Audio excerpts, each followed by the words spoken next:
The Titleist GT range has just been released, and I thought today I would give you a bit of an insight into what's under the hood of these head covers and share with you what Titleist are saying about these clubs, give you my thoughts on these clubs and see what you think about them, and will you go out and purchase one for yourself. Let's take a closer look at the Titleist GT driver and fairways.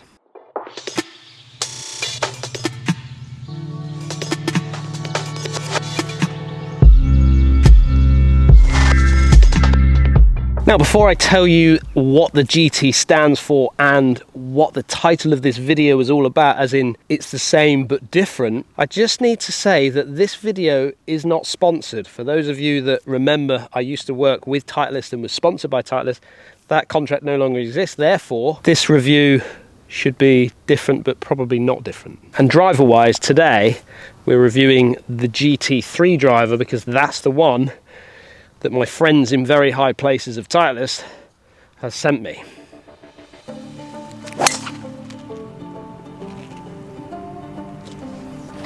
Should we start with the GT bit? Because if you look at the GT bit on the head cover, it looks font-wise very, very much like what you would see on the back of a car. So Grand Tourer or Gran Turismo or Grand Touring, which basically means that that performance of car is of a high profile performing car. So if you've got a GT car, then generally you'll find that it's probably quite quick and performs to the elite level. I mean, I read a funny one actually, Titleist sort of saying maybe it's Go Titleist. Well, it's not. It's actually generational technology. But ultimately, if you think about it, Titleist focusing very much on the performance, and we'll get into the tech on it and tell you what Titleist are saying about their tech and what they've done differently but made it look the same from a profile point of view. GT kind of stands for high performance, doesn't it? You know, if you think about the cars, I've talked about that. Well, maybe they're focusing on high performance when it comes to this new driver, and to be honest with you, you know,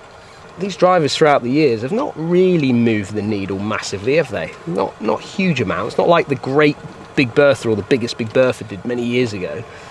They've subtle changes of subtle improvements and forgiveness and things like that, and maybe that's what we're going to see. But ultimately, you would think that the release of this driver being a GT version is going to give you that performance. Now, when I say this driver is slightly different, but it's actually the same, well, visually, the GT3 is identical from my point of view, looking down at it, as the TSI and the TSR. Very different from the TS, but from a profile point of view, literally identical. Just looks like a different stamp on top. Now, I'm not saying that's a bad thing, because ultimately the tour players give their feedback to Titleist as to what they want to look at, what they want to see when they're dressing the golf ball, and they feel like they really nailed it in TSI, kept it in TSR and kept it in the GT.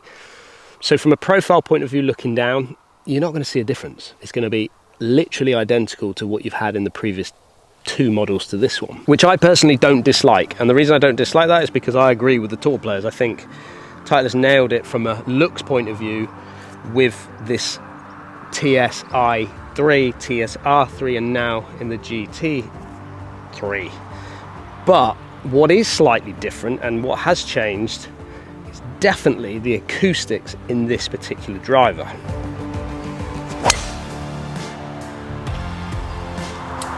It's just more thuddy, and I kind of have these conversations with these manufacturers year on year on year about the changing in acoustics. For me personally, I like a thuddy feel. Other people prefer like a more tinny kind of feel, sound off the face.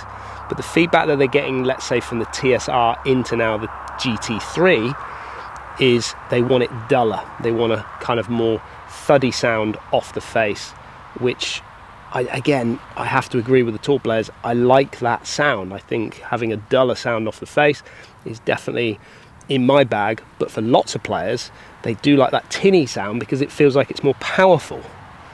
However, let's dive a little bit deeper as to, is this more powerful? Well, they've created enough speed in this driver to be able to lose my golf ball in that thick rough down there. But what Titleist have done with all three models that they're releasing, which is the GT2, the GT3 and the GT4, and we'll come on to what they kind of do later on. But what they've created is a new crown. This is the big story, this new crown, which is a new polymer material that Titleist have actually created themselves. Now when you pick up the kind of prototype part of it, it does sound like metal, but it isn't actually metal. It's a different material, it's super lightweight, and they've moved away from their kind of titanium crowns to this new polymer, which ultimately the idea of that is, again, like I said, to save weight and then to be able to distribute that weight in different locations around the head. Again, we've heard this before from other manufacturers, but Titleist just being able to dial those numbers in by moving weight. And again, we'll get onto that in just a moment. Now, when it comes to all three models, very similar story as what we got in, let's say, TSI and TSR. The GT2 is for players that are looking for ultimately speed, but also forgiveness, so maximum forgiveness in this lineup. Then the kind of GT3 is your overall package. It's for got the forgiveness, but got the power with it as well. Just a slightly different head shape, so slightly smaller in the profile of what we're seeing in the GT3 compared to the GT2, which is slightly bigger in its profile, give a lot of players lots of confidence. And then you've got the GT4, which is a 430cc head, which ultimately just looks a little bit smaller than what I've got here in my hands now in the GT3, but that's for those players that hit it hard, that want kind of lower spin bombers, but not overly forgiving. This is why I think the overall package on the GT3 just works so well for lots of players.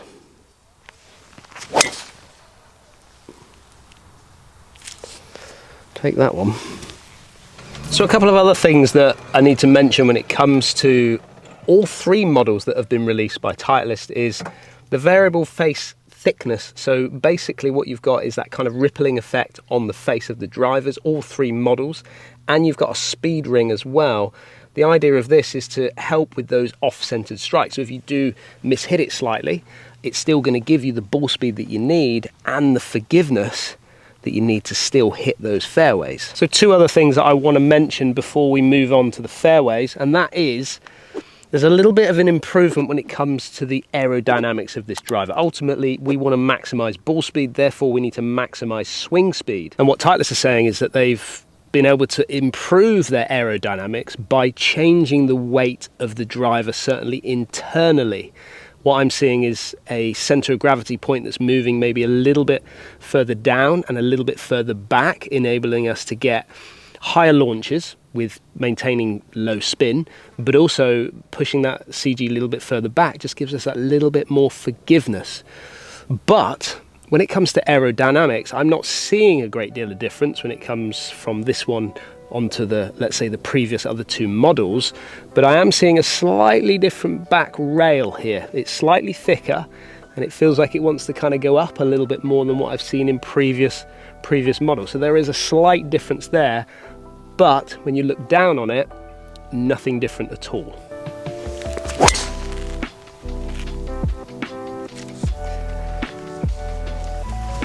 Gotta love that sound. Now there are two fairway woods that I'm out testing today. Those of you that have watched a lot of my videos will know that my 5-wood is a go-to club that I love.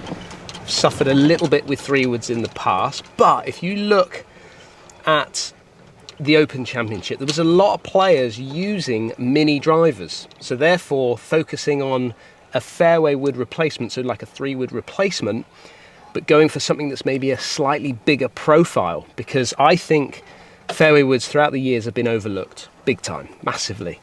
I think what inspires confidence is maybe something that's maybe a little bit bigger in size, and I really like the new GT2 because I've got it set up in a 13.5 degrees, which is kind of like your mini driver style, isn't it? A little bit lower in the loft, but it's bigger. The profile of it's bigger. They released a TSR2 last year, which was a slightly bigger profile, but didn't perform particularly well for me. However, this GT2 in the fairway 3-wood is a bit of a rocket ship because it's lower lofted, but it's bigger in its profile. Oozes confidence for me personally. Now I've brought you to the par 5, slightly downhill, ball also above my feet, so not the easiest shot in town. I've got 245 yards to that flag, which is tucked in on that left hand side, so I'm trying to hit a little bit of a high cut really, is the ideal shape. And this is a shot that I would have struggled with massively. Getting a low lofted 3-wood to get up in the air quickly is always a massive challenge, and is a massive challenge for so many golfers. I've done videos in the past where I've seen people hit their 5-woods past their 3-woods because they don't launch a 3-wood high enough. Well, the technology going into this is saying that we're going to get a higher launch but maintaining good spin and control, which I was definitely getting when I was doing my fitting down there at Woburn, which is why I've put it in the bag to give it a bit more of a test out on the golf course. But like I said, profile wise, just love that B1 setting, just flattens that down a little bit. Just feel like I can chop this up all day long. I mean, look at the height. I know it didn't cut as much as I like, but look at the height. That's off a downslope. Let's chuck one a little bit further down and see how that 7-wood goes. Now, first impressions when I look down at this 7-wood is just, it's so much smaller. I kind of want a slightly bigger looking one, if I'm honest, if I'm coming from that GT2. I've got the GT2 in this, but it's definitely a slightly smaller profile in its head, but it's a 7-wood, it's not a 5-wood, it's a 7-wood. Therefore, people may be going into 7-woods from hybrids, things like that. I just look like I've got, let's say, a hybrid, but it's a deeper version of a hybrid. So therefore, I've got a little bit more MOI. I've got a little bit more forgiveness in that head, which actually is going to fill you with confidence. I also got plenty of grooves here, which again makes it easy to line up to the golf ball, but makes it feel really, really confident set up behind that ball. Around sort of 210, which bridges that gap between my kind of 3-wood and 4-iron. Didn't get the shape from left to right out of that 3-wood. Let's see if I can do it with this one. Not got the shape I wanted again, but it's dead straight at that trap on the left. But look at the height that I've got out of that one. Absolutely amazing. Proper ripper as well. Now, the GT fairways come in 2 models, whereas the drivers have the 4, the 3 and the 2. In the fairways, we've got the 3 and the 2. So what I've got here is the more forgiving, let's say, options in the 2. Whereas if you want something with a little bit lower spin, a little bit maybe of a lower launch, then probably the GT3 fairways are going to suit you a little bit more. However, from a tech point of view, we're seeing similarities of what we're seeing in those drivers. We've got that new polymer head, so the crown of the driver going a little bit lighter, enabling Titleist to be able to produce a CG which is a little bit lower, allowing us to launch that ball just a little bit higher. They've also got an L cup face. What does this mean? Well, technology wise, it's called the L cup face, but ultimately what does it do? It allows us still to be able to launch that golf ball up in the air when you catch it a little bit lower on the face, which when you're coming out of the fairway off a tight fairway lie, your strike is going to be a little bit lower on that face. And in the past, what we've probably seen is maybe a low launch out of those kind of thinny shots off the fairways. However, this new L cut face is allowing us to be able to launch that ball nicely in the air. And what I would say is I've done it a few times in the testing of these 2 fairways. And yes, I would say that I'm getting it to launch up in the air just really quite nicely. Not struggling with that, which I think, again, is going to help so many golfers out there. But let's head back now to the studio, where I'm going to give you a few numbers of certainly how that driver is performing for me.